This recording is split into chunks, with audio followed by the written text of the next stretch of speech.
नमस्कार दोस्तों, welcome to the science एजुवर्ड। दोस्तों, पिछले लेक्चर में हमने देखा था कि मनुष्य में पाचन का कार्य पाचन तंत्र के द्वारा किया जाता है और इस पाचन तंत्र के दो भाग होते हैं। इसका पहला भाग आहार नाल कहलाता है और इसका दूसरा भाग पाचन ग्रंथियां कहलाती है। पिछले लेक्चर में हमने आहार नाल की संरचना के बारे में पढ़ा था। हमने देखा था कि मनुष्य की जो आहार नाल होती है उसका प्रारंभ मुख से होता है और ये गुदा तक फैली हुई रहती है। ठीक है, हमने देखा था कि ये कुंडलित पेशीय नली होती है जिसका व्यास इसके विभिन्न भागों में भिन्न भिन्न होता है। ठीक है, आज के लेक्चर की शुरुआत हम इसके प्रारंभिक भाग मुख व मुख गुहा से करेंगे। ठीक है, मुख व मुख गुहा की बात करें हम तो ये मुख होता है माउथ एंड बकल कैविटी। मुख गुहा को तो कहते हैं बकल कैविटी और मुख को कहते हैं माउथ बकल कैविटी। ठीक है दोस्तों, ये जो डायग्राम हम बना रहे हैं ये मुख और मुख गुहा को रिप्रेजेंट करता है। ठीक है, ये देखो दोस्तों, इस तरह से जो मनुष्य की आहार नाल का जो सबसे प्रारंभिक भाग होता है, ठीक है, ये यहाँ पर सबसे प्रारंभिक भाग ये है मुख, माउथ। ठीक है, और ये मुख या माउथ अंदर की तरफ एक चौड़ी गुहा में खुलता है जिसको हम बोलते हैं बकल कैविटी या मुख गुहा। ठीक है, अब अगर मनुष्य के मुख की बात करें तो मुख आहार नाल का प्रारंभिक सिरा होता है। सबसे पहली बात तो ये प्रारंभिक सिरा होता है। आहार नाल का सबसे प्रारंभिक सिरा क्या कहलाता है? प्रारंभिक मुख कहलाता है। ठीक है, उसके अलावा जो मनुष्य का मुख होता है ये एक अनुप्रस्थ दरार के रूप में होता है। ठीक है, इसको बोलते हैं हम अनुदैर्घ्य, और इसको इस तरह की जो भी लाइन होती है इसको बोलते हैं अनुप्रस्थ। तो मुख किस तरह से होता है? एक अनुप्रस्थ दरार के रूप में। ठीक है, तो अनुप्रस्थ दरार के रूप में पाया जाता है मुख।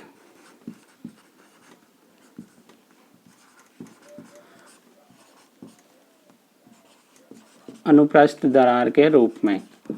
इसके अलावा हम बात करें मुख की तो मुख ऊपरी और निचली होठों द्वारा घिरा रहता है। इसके ऊपर की तरफ ऊपरी होठ पाया जाता है और निचली तरफ निचला होठ पाया जाता है। ठीक है, upper lip and lower lip. अगर हम लिप्स की बात करें तो ये लिप्स होते हैं ना हमारे जो गतिशील होते हैं। ठीक है, हमारे होठ कैसे होते हैं? गतिशील होते हैं। ठीक है, तो मनुष्य का मुख कितने होठों द्वारा घिरा रहता है? 2 होठों द्वारा। ठीक है, 2 लिप्स द्वारा ये क्या होता है? घिरा हुआ रहता है। ठीक है, अगर बात करें इनकी तो ऊपरी तरफ अपर लिप और निचली तरफ लोअर लिप। अब हम बात करें इन लिप्स के बारे में और आगे, तो लिप्स पर क्या होता है? एक विशेष प्रकार की स्पर्श संवेदी कणिकाएं पाई जाती है। ठीक है, होठों पर विशेष प्रकार की स्पर्श संवेदी कणिकाएं पाई जाती है। ठीक है, स्पर्श संवेदी जो स्पर्श के प्रति क्या होती है? संवेदनशील होती है। ठीक है, मतलब मान लो हम लिप्स को टच करते हैं तो उनको फटाफट से पता चल जाता है कि वो स्पर्श के प्रति अति संवेदनशील होते हैं। ठीक है, स्पर्श संवेदी कणिकाओं का नाम भी तुम्हें याद रखना है। इन पर विशेष प्रकार की स्पर्श संवेदी कणिकाएं पाई जाती है जिनको बोलते हैं मिसनर कणिकाएं। मिसनर कणिकाएं। ये जो हमारे लिप्स है ये अपर लिप है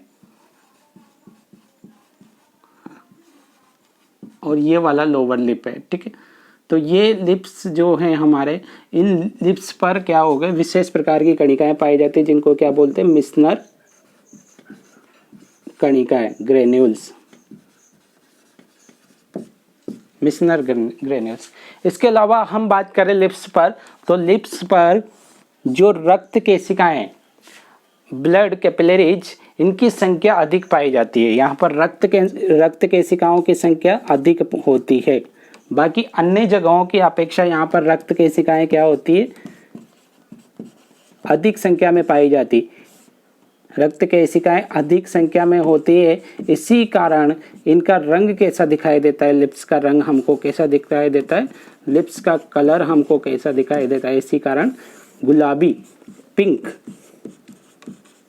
ठीक है, तो यहाँ पर हमारे होठों में जो रक्त केशिकाएं हैं इनकी संख्या क्या होती, अधिक होती, इसी कारण हमें लिप्स या होठों का कलर कैसा दिखाई देता है, गुलाबी। ठीक है, ये हम बात कर रहे हैं मुख की, और मुख में भी लिप्स के बारे में बात करें।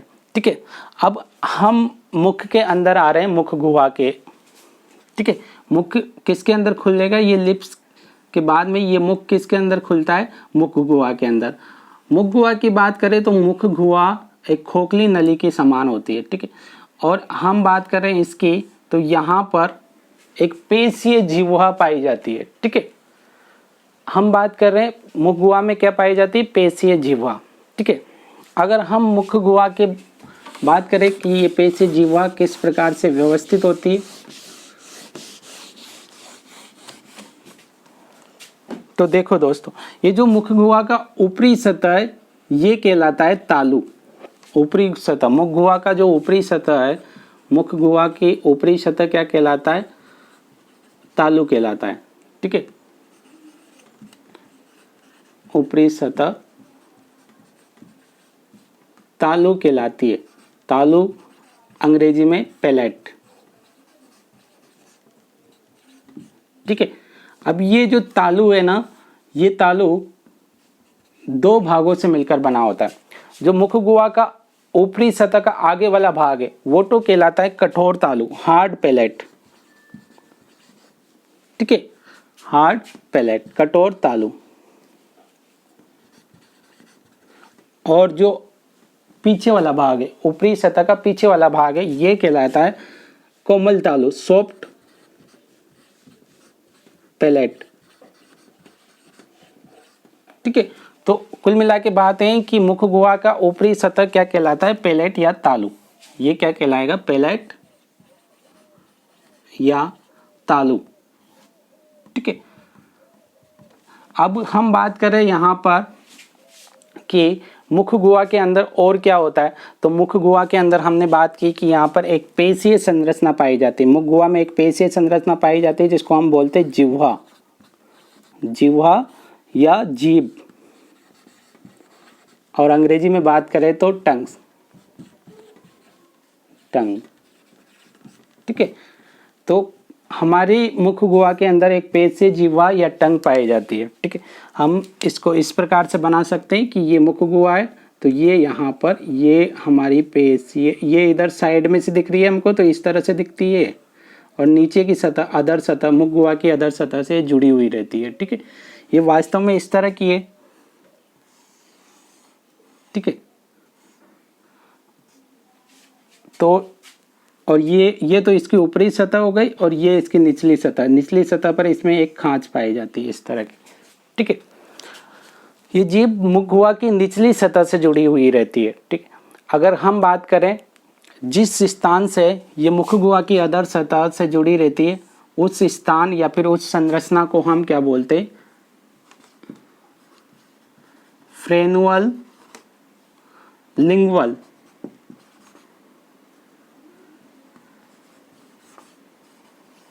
ठीक है, फ्रेनुअल लिंगुअल, या फिर हम इसको बोलेंगे प्रग्रह, प्रग्रह। ठीक है, इस संरचना द्वारा ये किससे जुड़ी रहती है, मुख गुहा की निचली सतह से। ठीक है, जीभ मुख गुहा की निचली सतह से फ्रेनुअल लिंगुअल या फिर प्रग्रह नामक संरचना द्वारा जुड़ी रहती है। ठीक है, और बात करें हम जीभ की, तो जीभ क्या होती है, हमारी एक तरह से स्वाद संवेदी अंग होती है। ठीक है, ये स्वाद की संवेदनाओं को ग्रहण करती है और हमारे मस्तिष्क तक लेकर जाती है। ये विभिन्न प्रकार की स्वाद का ज्ञान हमको करवाती है, इसको स्वाद इंद्रिय बोलते हैं हम। ठीक है, एक्चुअली जो जीभ होती है मेन कार्य इसका होता है स्वाद इंद्रिय के रूप में, टेस्ट सेंसरी ऑर्गन, स्वाद इंद्रिय। ठीक है, स्वाद इंद्रिय का कार्य करती है, स्वाद का ज्ञान हमको करवाती है, टेस्ट का ज्ञान करवाती है। ये कार्य ये करवाती है, इसके ऊपर विशेष प्रकार के स्वाद कणिकाएं होती है। इसकी ऊपरी सतह पर विशेष प्रकार की स्वाद कलिकाएं होती है। ठीक है, स्वाद कलिकाएं जीभ की ऊपरी सतह पर विशेष प्रकार की स्वाद कलिकाएं होती है। टेस्ट रिसेप्टर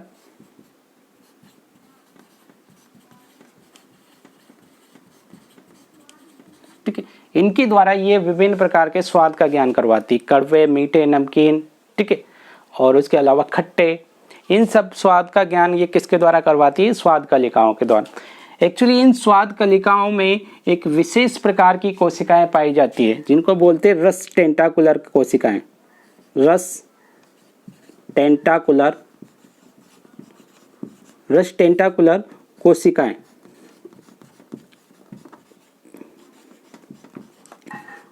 और इन्हीं कोशिकाओं के द्वारा ये क्या करवाती है? ये जो स्वाद कलिकाएं ये स्वाद का ज्ञान करवाती है। कड़वे, मीठे, नमकीन आदि स्वाद का ज्ञान ये किसके द्वारा करवाती है? रस टेंटाकुलर कोशिकाओं के कारण। रस टेंटाकुलर कोशिकाएं किन में पाई जाती है? स्वाद कलिकाओं में। ठीक है, तो यहाँ तक ये बात की हमने कि जीभ हमारी स्वाद इंद्रिय का कार्य करती है और ये हमको विभिन्न प्रकार के स्वाद का ज्ञान करवाती है। ठीक है, अब उसके बाद में हम बात करें यहाँ पर तो जीभ के बारे में और अन्य बात कर सकते हैं हम। ठीक है, हमने देखा ये जीभ है निचली सतह से मुख गुहा की निचली सतह से जुड़ी रहती है और जिस संरचना द्वारा जुड़ी रहती है उसको बोलते हैं फ्रेनुअल लिंग्व या फिर प्रग्रह।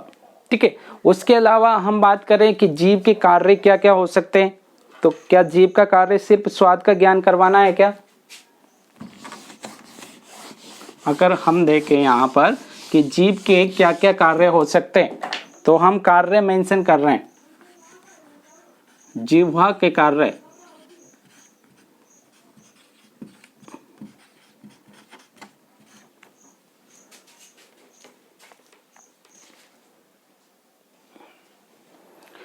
तो दोस्तों जीभ के जो कार्य हैं, एक तो स्वाद का ज्ञान करवाना है ही सही, पहला कार्य जो इम्पोर्टेंट है इसका वो है स्वाद का ज्ञान करवाना।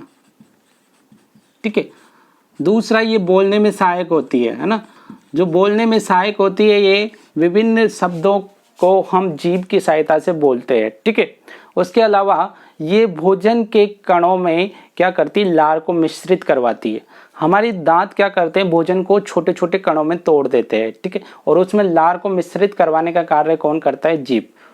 और देखें हम तो दांतों के बीच फंसे हुए भोजन को भी हम जीभ की सहायता से ही क्या करते हैं? निकालते हैं। कभी कभी दांत के बीच में भोजन फंस जाता है तो हम उसको जीभ की सहायता से ही बाहर निकालते हैं। ठीक है, उसके अलावा भोजन को आगे की तरफ ग्रसनी और ईसोफेगस में धकेलने का कार्य करती है, अर्थात ये भोजन के अंतर्ग्रहण में सहायक है। और बात करें हम तो जीभ कुछ अन्य जीवों के अंदर अनेक कार्य करती है। जैसे कि कुत्ते के अंदर हम बात करें तो कुत्ते के अंदर कभी भी पसीना नहीं आता। हमारे अंदर पसीना आता है बहुत टपक टपक के, परंतु कुत्ते में पसीना नहीं आता। जब गर्मी बढ़ जाती है तो हमारा शरीर तापमान नियंत्रण करने के लिए पसीना निकालता है। ठीक है, जबकि कुत्ते में ऐसा नहीं होता। तो कुत्ता क्या करता है? जीभ को बाहर निकाल के हाँफता है, जिसकी वजह से क्या होता है? उसमें शरीर का तापमान नियंत्रित होता है। ठीक है, नेक्स्ट हम बात करें सांप की, तो सांप में जीभ के द्वारा दिशा का ज्ञान किया जाता है। जीभ को बाहर निकाल के सांप विभिन्न प्रकार की संवेदनाओं को ग्रहण करता है और उसके द्वारा वो दिशा का ज्ञान करता है। ठीक है, नेक्स्ट अगर मवेशियों की बात करें हम तो मवेशियों में क्या किया जाता है? जीभ के द्वारा उसके जो त्वचा में कभी कभी घाव उत्पन्न हो जाते हैं, या तो उनकी सफाई या फिर त्वचा की सफाई का कार्य भी किसके द्वारा किया जाता है? जीभ के द्वारा। ठीक है, और बात करें मेंढक में तो मेंढक में जीभ के द्वारा छोटे छोटे कीटों को क्या किया जाता है? पकड़ा जाता है और वो उनको खा लेते हैं। ठीक है, तो मेंढक में कीटों को पकड़ने के लिए जीभ भी क्या करती है? सहायता करती है। तो जीभ के अनेक कार्य होते हैं विभिन्न जीवों में। मनुष्य में भी देखिए हमने बहुत सारे कार्य होते हैं, जिससे स्वाद का ज्ञान, बोलना, भोजन के कणों को लार के साथ चिपकाना, दांतों की सफाई करना, भोजन के अंतर्ग्रहण में सहायक। ठीक है, तो ये सब जीभ के कार्य हैं जो तुम्हें याद रखने हैं, है ना।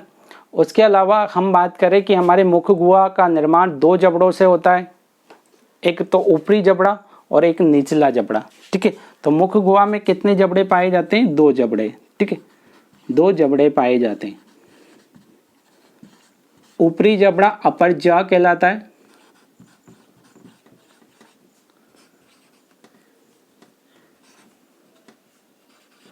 और निचला जबड़ा लोअर जॉ कहलाता है। अब हम बात कर रहे हैं जबड़ों की, तो जो ऊपरी जबड़ा होता है वो स्थिर होता है, वो गति नहीं करता, जबकि निचला जबड़ा हमारा क्या होता है? गतिशील। जब भी हम बोलते हैं या कुछ भी खाना चबाते हैं, कुछ भी करते हैं, तो केवल हमारा निचला जबड़ा ही गति करता है, ऊपरी जबड़ा हमेशा क्या होता है? स्थिर होता है, ठीक है। एक और चीज तुम्हें याद रखना है कि ये जबड़े होते हैं, तो जबड़े की अग्र सतह पर क्या पाए जाते हैं? दांत पाए जाते हैं। ये जबड़ा है, ये ऊपरी जबड़ा है, ठीक है। तो इस जबड़े की अग्र सतह पर यहाँ पर लिप्स के बिल्कुल पीछे दांत पाए जाते हैं, ठीक है, ये दांत है। निचले जबड़े पे भी दांत पाए जाएंगे, टीथ। तो ऊपरी जबड़े पर जो दांत पाए जाते हैं, ऊपरी जबड़े में जो दांत पाए जाते हैं उनको कहेंगे हम मैक्सिलियरी टीथ। ऊपरी जबड़े में जो दांत पाए जाते हैं मैक्सिलियरी टीथ, और निचले जबड़े में जो दांत पाए जाते मैंडिबुलर टीथ, ठीक है। तो मनुष्य के जो जबड़े हैं, जबड़ों के अग्र सतह पर क्या होते हैं? दांत पाए जाते हैं, ठीक है। दांतों के बारे में हम विस्तृत या डिटेल में अगले लेक्चर में पढ़ेंगे। आज के लेक्चर में हम यहीं तक। आज के लेक्चर में